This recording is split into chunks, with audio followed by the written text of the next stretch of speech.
You're listening to the Enhanced Podcast mini bonus series for Alzheimer's Awareness Month in collaboration with the short film Dear Grandma. Hey, Enhanced listeners, welcome to our first mini-series. It is your host, well, one of them at least, Gabby, and I have with me Miss Sid Floyd, our website publication manager and content creator. Hi, girly. Hi, Gabby. Hi. Yes, you guys may know me from a couple of guest appearances on Enhance on our Spooky Weird Wednesday episode, as well as my lovely vocals in the Enhance intro theme song. I'm also a Plug theater, yourself. theater student. Hashtag SMU Go Ponies. Yeah, Slammy Queen, go off.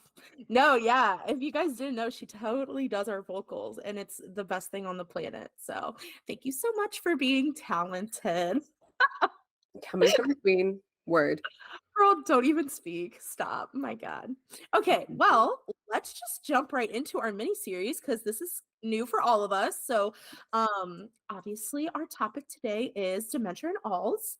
And, we just kind of want to introduce you guys to the topic and why we want to present that today. Yes. So you guys have probably heard, if you haven't, where have you been, about Dear Grandma. Right. And you've probably heard Sam mention Dear Grandma all throughout season 2.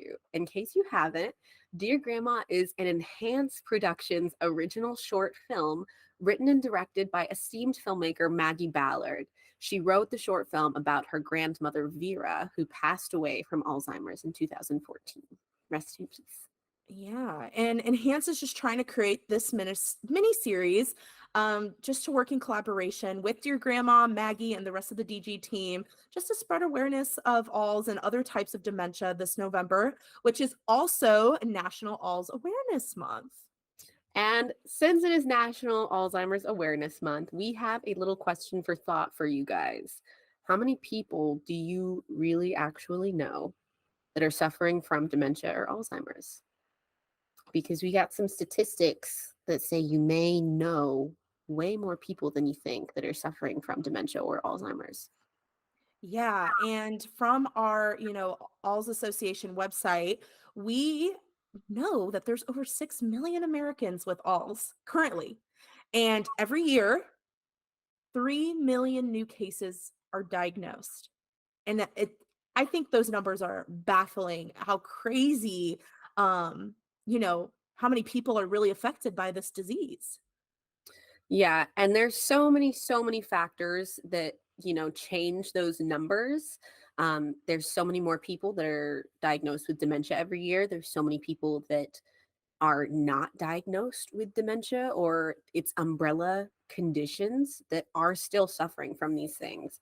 And just a little shout out to their families because you Yes. guys are amazing.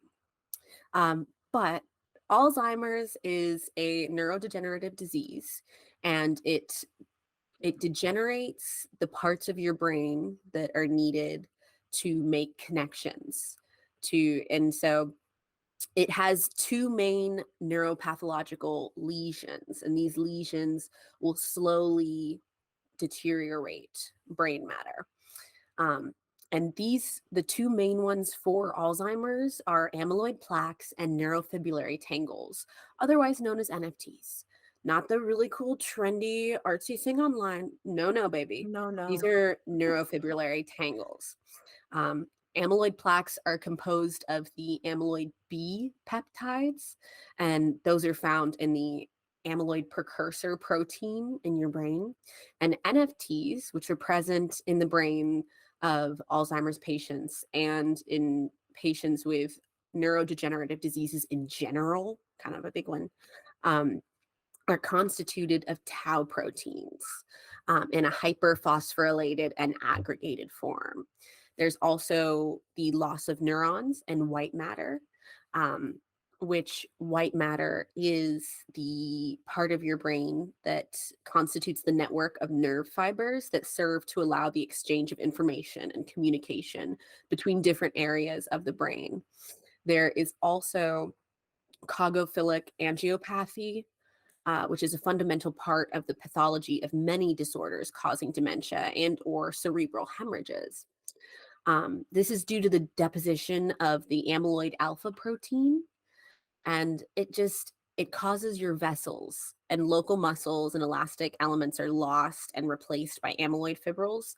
So it weakens the structure of all of your blood vessels and different muscles that are going on.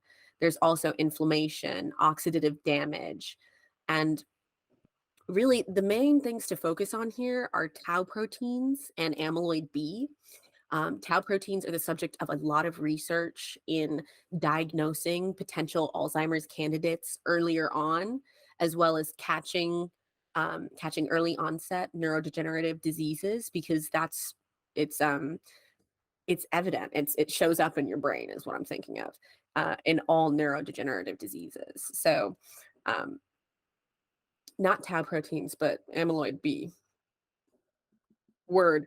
Tau proteins are the subject of a lot of research, but amyloid B is present in all neurodegenerative diseases. And so, whenever people are getting tested, they will have their amyloid B levels tested to gauge kind of where they fall on the spectrum of dementia and Alzheimer's. And again, this research has been going on for over 20 years now, and it still has such a long way to go. Yeah, and just to kind of clarify too, like dementia is very much the umbrella term. Dementia has a lot of different diseases that go under it.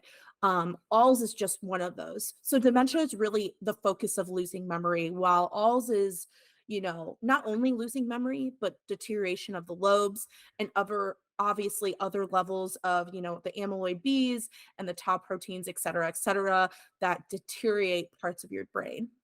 And so with that being said, you know There, oh, go yeah, ahead.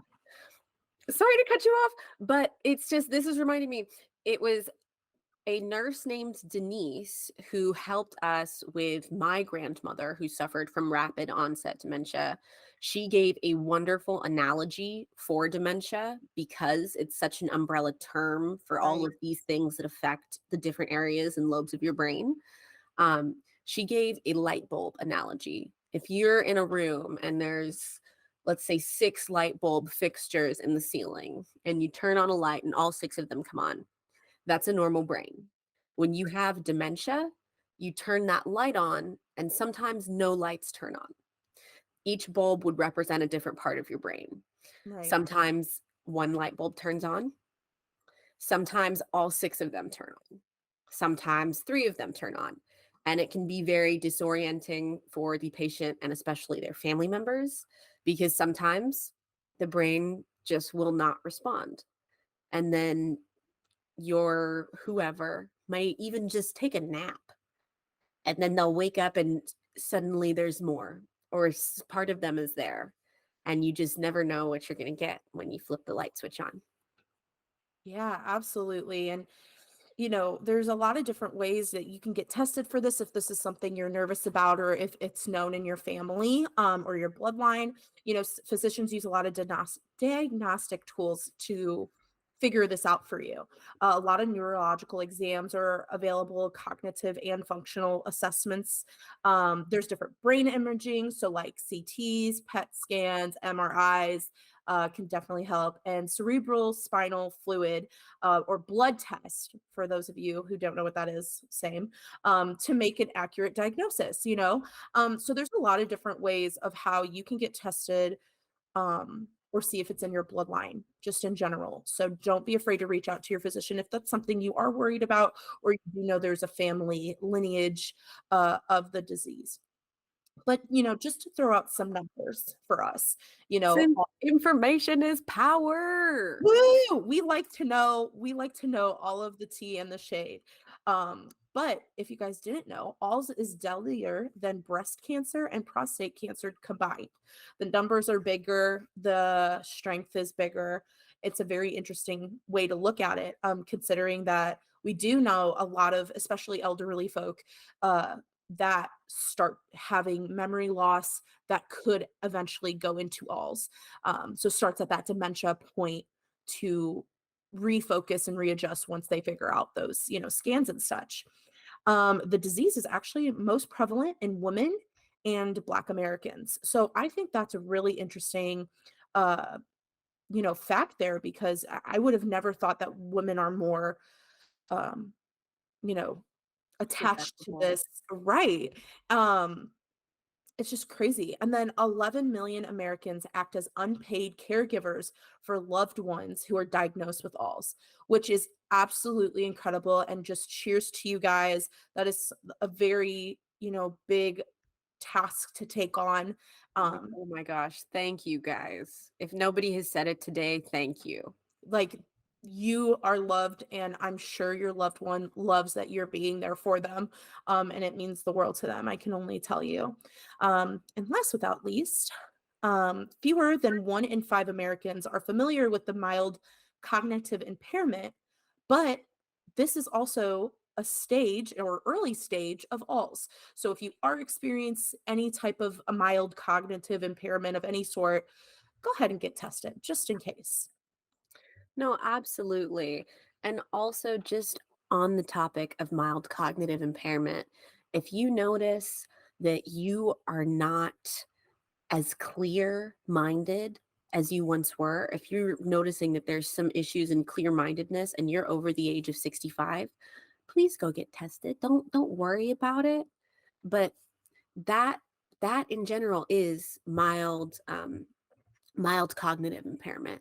It can really just be as simple of I don't feel as clear as I once did.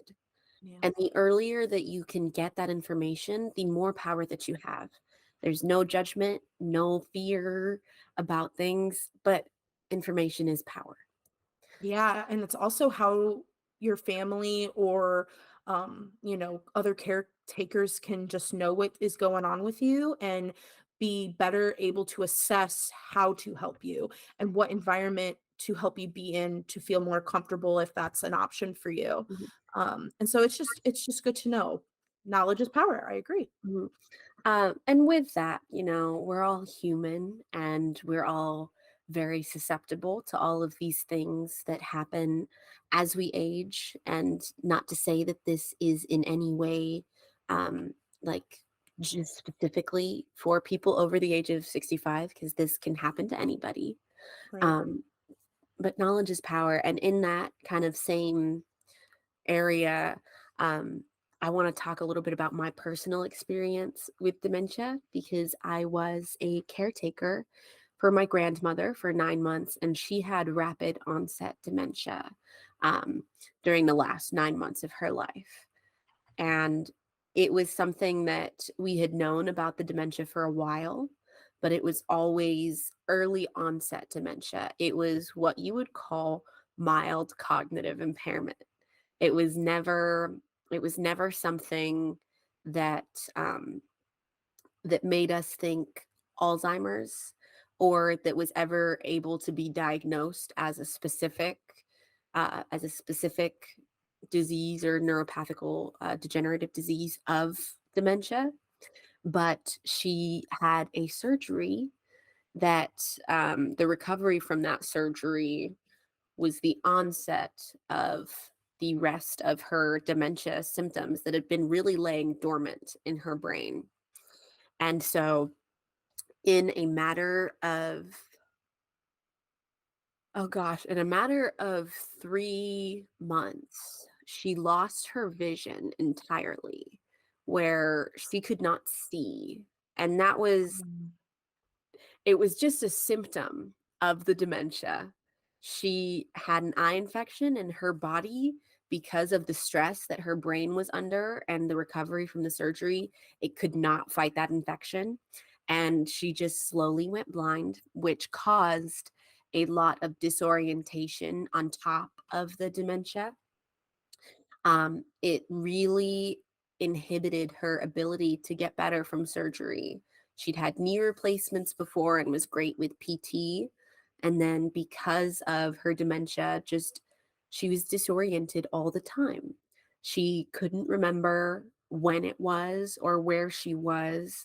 And it was very stressful to her to not be able to function physically the way that her brain remembered her being able to function.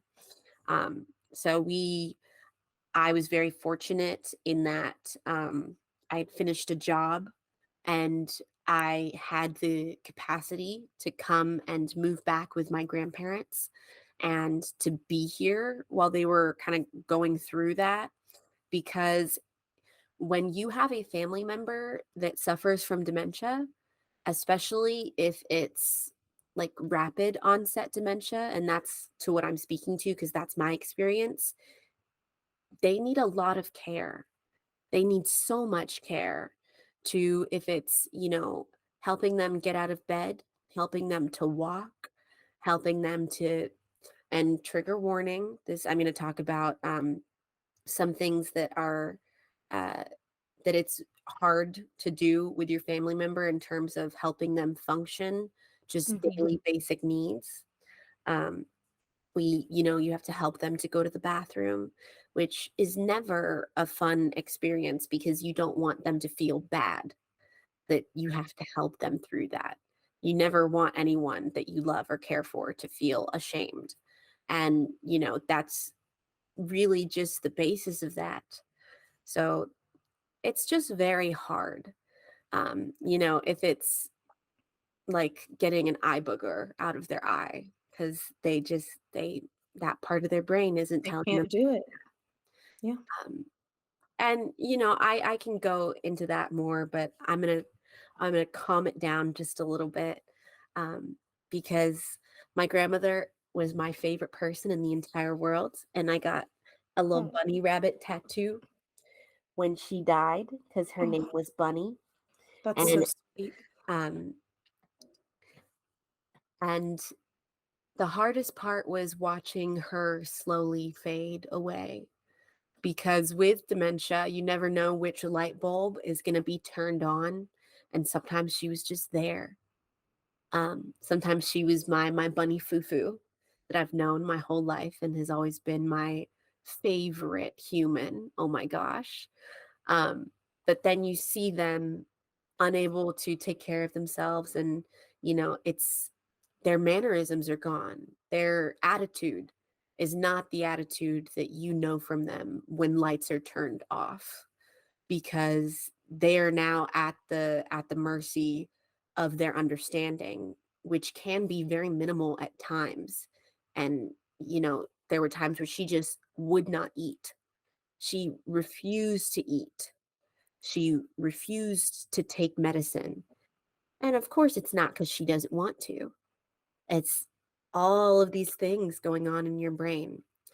And so that kind of in combination with not being able to recover from a surgery, her muscles deteriorating, not eating enough, which was the saddest, saddest thing in the entire world. Not the saddest. We were very, very fortunate in in having the ability to care for my grandmother like we did. We had a nurse that would come. It started off twice a week and then it was every day after about 5 months. We had doctor's visits once to twice a week. And, I was home a lot of the time, or my grandfather was home. My aunt, Leslie Livingston, bless her heart, Yeah. she she works in Dallas and it's about an hour drive for her morning and night. She would come by our house every morning and every night those entire 9 months. She did Wow. not miss a single day to come and do what she could. And all of our family just absolutely rallied. And still, it was very difficult to know and love the grandmother that I knew and see her as just skin and bones, because that was about the last month of her life. And it's very traumatic to see someone that you love as as skin and bones as one is when they pass away from something like cancer or ALS or dementia in my case. Um, it's just very hard to see them physically go through that change. Yeah. And luckily, she is no longer in pain.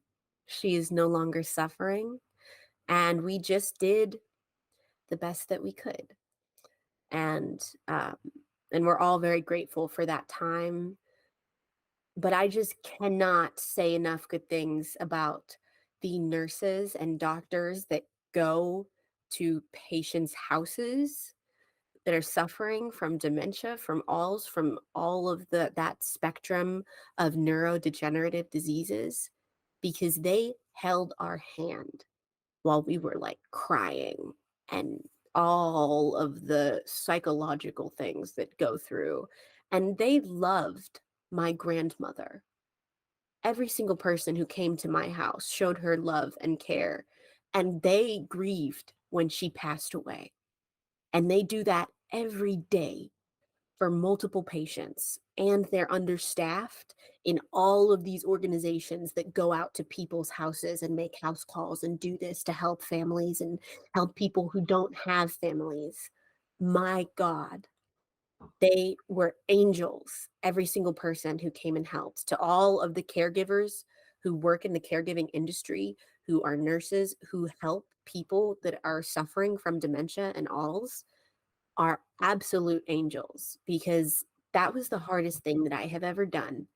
And I do not know how people do that for a living. It absolutely blows my mind.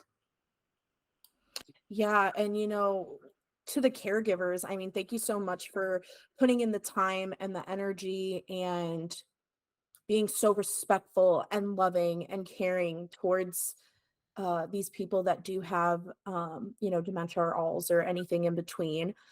And Sydney, thank you for sharing that. I understand like that was an experience for you, and it's hard. It is 100% just unimaginably difficult to explain of how difficult those situations are. And I just thank you for being very open about your grandma and the amazing person she was and what you and your family did to help her.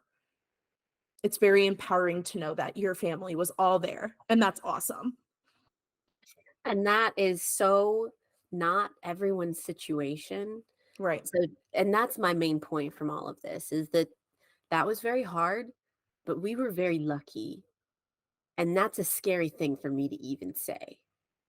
And Like, that's and when I 100% true. 100% true. like when I say terrifying, the the people who care give are amazing, because this is a very difficult disease. Yeah, 100%. And, I relate to you on so many levels. My grandmother had alls, and my adopted grandfather, he was a close family friend, but he was my like we called each other like, oh, that's my grandparents, and had that connection. He had dementia, and it definitely is a interesting cycle to go through and be with them in the best way. And so just to kind of like talk about me and my experience, I'm a Sigma Kappa. And for those of you who don't know what that is, it's a sorority. But our main initiative is the Alls Association. And so quickly when I got into the group and saw what we were doing and what we were fundraising for and how we could make a difference, I was all on board because I never experienced anything like that in my life. And it was such a blessing. But something I wanted to throw out there that the Alls Association does before I dive into my personal endeavors and experiences here, is that they have different flowers that represent, different parts of alls that are, how it's affecting your life. So like, for example, you are experiencing, alls or any type of dementia, you have a blue flower. If you've have a loved one who died or have lost to dementia or alls, that was the purple flower. Yellow was for the caregivers.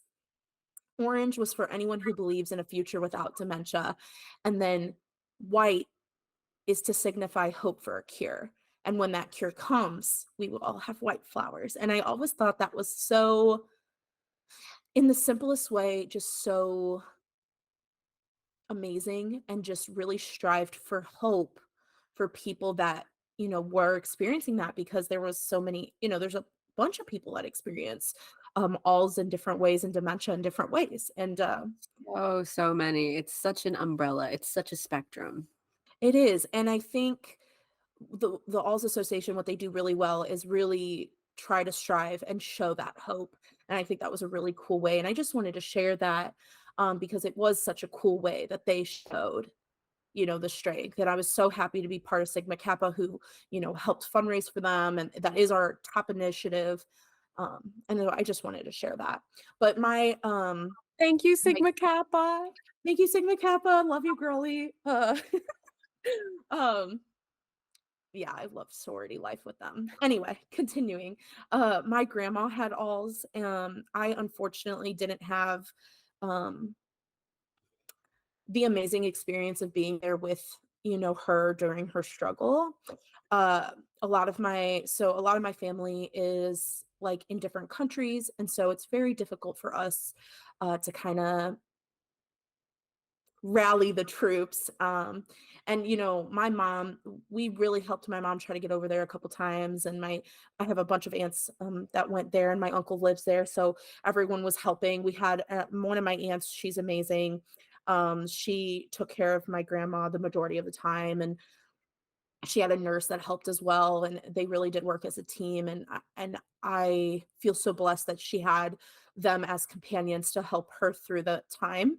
But unfortunately, I didn't have the opportunity to go. My passport was expired, like literally when we were figuring out that, it was time. And so my brother and my mother got to go. And, we just threw a little mass for her in the States, because they live in a different country. So we got to celebrate her in a different type of way. And I'm just happy that I got to be even just a little part of her life. I do think of like all of the memories we had together, and how even the little things, like she never forgot about us, and her beautiful impact. I mean, I still literally, I'm looking at it right now. I literally have like a turtleneck shirt that she gave me in like sixth or seventh grade. Like she sent it over, and it's a tan, which how ironic that I'm wearing a tan sweatshirt, but it's a tan like turtleneck. It's Mhm. got some like basic lined ribbing, and it has at the bottom like these little beautiful beads. And it's one of the, like, I will never get rid of it because it just reminds me of her and her amazingness and her beauty, and just her care for her family and the world. And it's really awesome that I just have that little piece of her. Um, and so, unfortunately, I wasn't a part of her journey through alls, but I was there for some of her life, and I was just blessed to kind of be in her presence. And I hope, what we could do as a family, because we did like all of us try to visit as much as we can. Um, and I hope that, made her happy and supported her in the ways that we could. And on the other end, my family friend, who is literally like my grandfather, was literally one of my best friends. And he he was amazing. He was in the Marines. He had, such a beautiful story as well, and how, he met my grandma, his wife, and how, he, grew this like family, and he had three grandchildren. And it was awesome. And then he had, obviously me, I was like number 4, and my brothers are 5 and 6 and 7, Of but it's course. fine. But of course. But of course, because we were his St. Louis family, and I was really blessed to be a part of that. He would come to my basketball games. Like, we would go eat together. I would literally go, and we would have Sundays with Gabby, which was literally just me showing up to their house to eat dinner and hang out and just be able to spend that time with them, especially him. And then he, started having symptoms of dementia, and it was at a really weird time because his wife, my grandmother, was in a very like bad place, like in the sense of health. She had to get a couple surgeries done and stuff. And so we ended up having to have assisted living. And he went into assisted living. And my once my grandma was out of the hospital, she was there like every day. Me and my family would make an appearance. And this is something that's kind of vulnerable about me. I love being able to support this cause, but I am terrified of it. And I think that's something that a lot of people don't talk about is that it is a little like unnerving sometimes because you do have that difficulty of like seeing that person in that state. Um, but like for me, because I'm traumatizing to myself, honestly, um, I would like scare myself because I would go into, the assisted living, which all of the patients had some kind of form of dementia or alls, or, they were just in that cycle of life. And I was so scared to walk in there. I never knew what to expect. I didn't know if someone was going to be yelling. I didn't know if someone was going to be kind. Um, but again, like I couldn't blame them, but it is something that is scary for me. Um, and I just wanted to put that out there because I don't want anyone to feel like they're not allowed to be a little frightened or a little nervous. I want people to be able to feel that they can really say their truth because I mean, that stuff scares me. This whole thing, as much as I want to support it and everything, it's something that is scary. And like I said, I'm a Sigma Kappa. This is my association. This is what I push for. And I can't help but say I'm very scared of it. But we were always there to support him. And I don't want to ever, deter from that fact at all. We were always there. I mean, I showed up, we took pictures, we would come for Veterans Day and Memorial Day, we would have ice cream outside with some of the other patients that were there. We would take him sometimes for Thanksgiving if they would allow us to, so he still could be around family and like feel like he knew some part of the world. But I was literally on my way to a lunch when my grandma called me that he passed. Um, and so it was very heartbreaking and I rushed over to go get her because she didn't want to go alone. And so I kind of, again, in the sense of a trigger warning, kind of me and Sid are on the same boat because it's really hard seeing them like that. And definitely was something I had a lot of trouble with. But I just like I just knew that in the end of the day, like I knew who he was. I knew what he stood for. I knew what he believed. I knew that he was an amazing person and that's what I stick to. But being a part of that experience and that journey is difficult in the sense of being, like for me, I was definitely not a full-blown caregiver like Sid was in any, type of way, but definitely like trying to be there and supportive and just I didn't want him to forget me and I didn't want to forget him. And so I wanted to spend as many moments as I could with him. And just also, it is so thank you for sharing, Gabby. You're so wonderful. And thank you for being so vulnerable with us on this platform. Love you guys. Like, it's so difficult at every capacity. At every capacity, it is so difficult.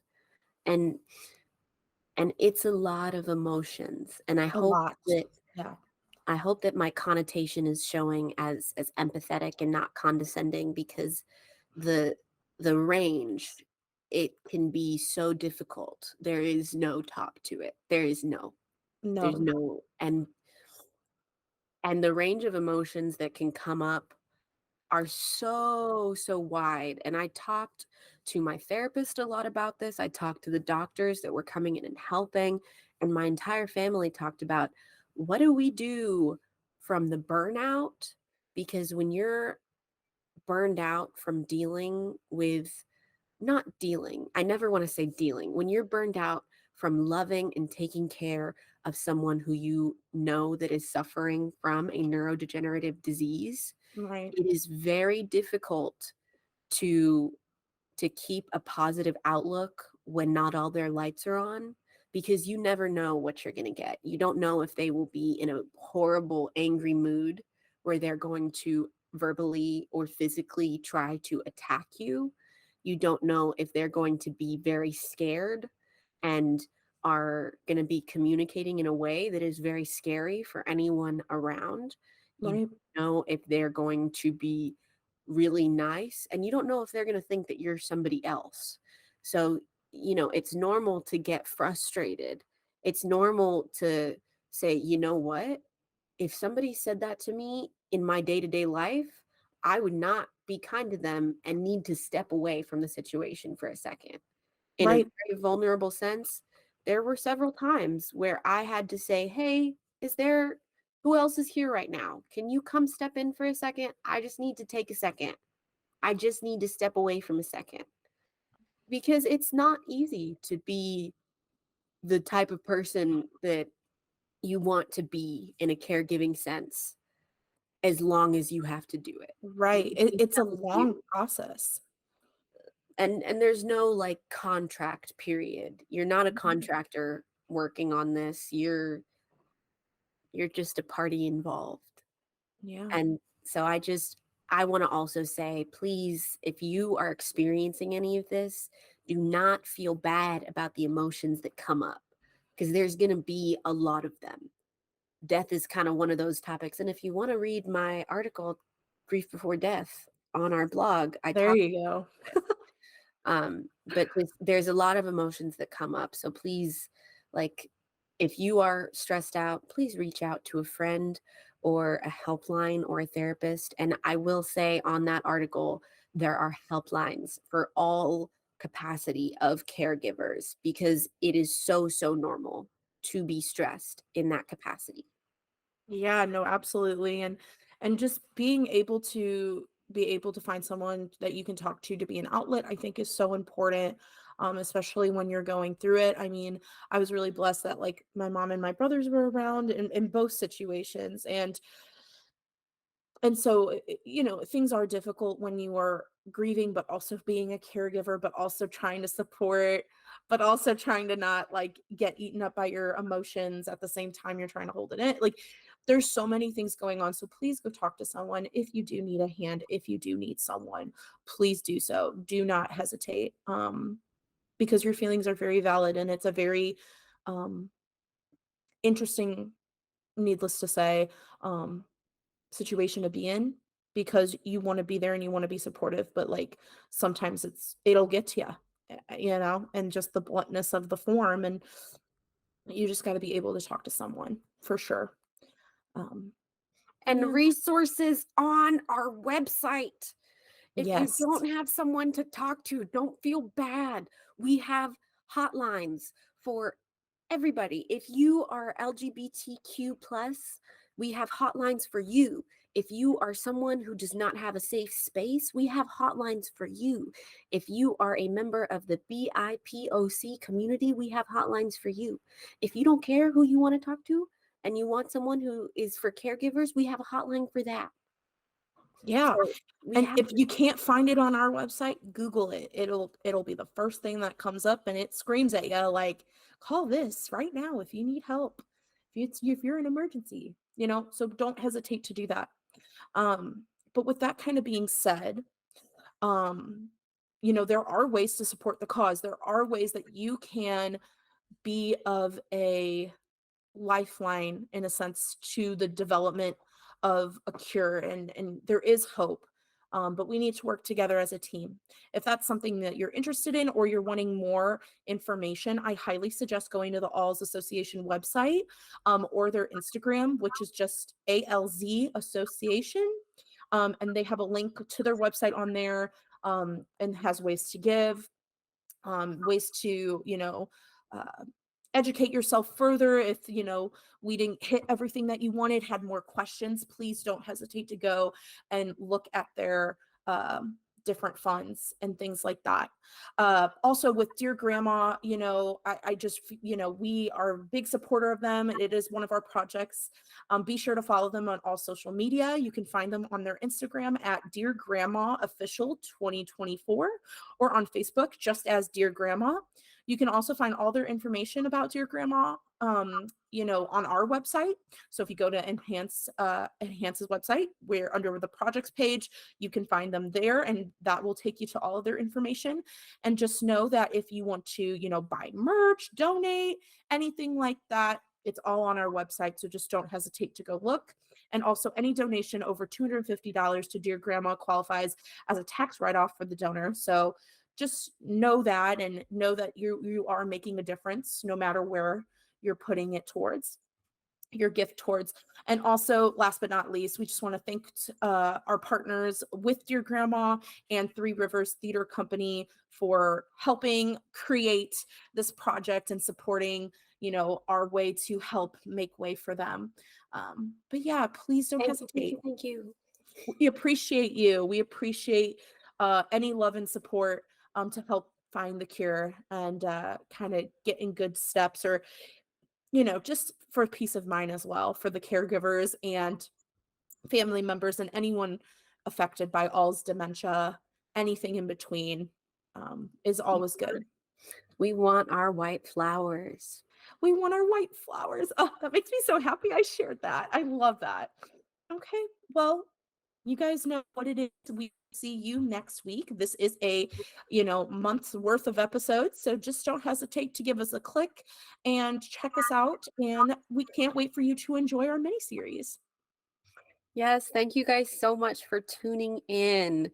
And we appreciate you guys. We appreciate you guys taking the time to listen about ALS and about dementia. It is so, so important. And we appreciate you guys. Love you. See you on the next episode. Bye. Bye.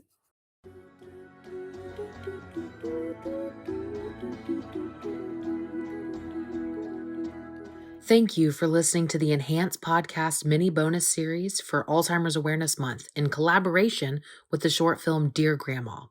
Be sure to visit the Dear Grandma page on Enhance's website for updates and information on how to support the project. Always remember, just like my grandma said, make a wish and never look back.